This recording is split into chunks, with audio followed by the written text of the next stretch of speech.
با نام خدا و با سلام، مصطفی امین رایی هستم، مدیر مجموعه قالب‌سازی امین. یک سری از دوستان یه سوالاتی میکنن که چه نوع قالبی خوبه برای ساخت و تجربهشون در مورد ساخت کمه و تازه میخوام وارد قضیه تولید میشن.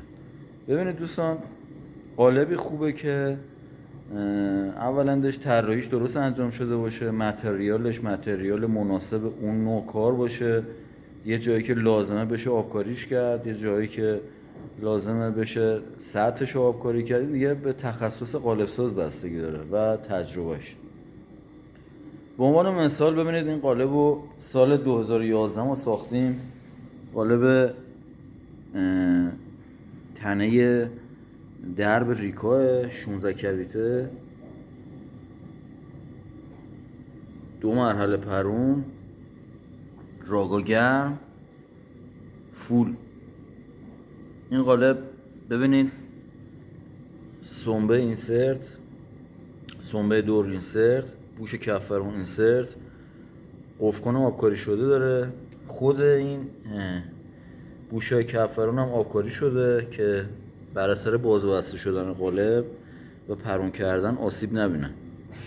سمت ماده هم باز اینسرت کار شده، هر کدوم اینا ایراد پیدا کنه تعویض میشه.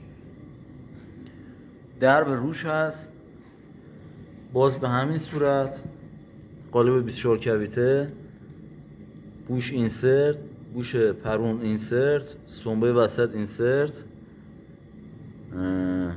میراهنما تعویض شده، بوشا تعویض شده، تمام صفحات دوباره سنگ زده شده، راه‌ها دوباره گرفتگیش باز شده، پرداخت، آب بندی و آماده تولید.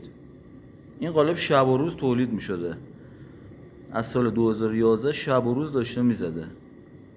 اگر این قالب کیفیت خوبی نداشت تا الان چندین دفعه دور خارج شده بود، ولی با یه اوورهال کردن الان آماده تولید هست.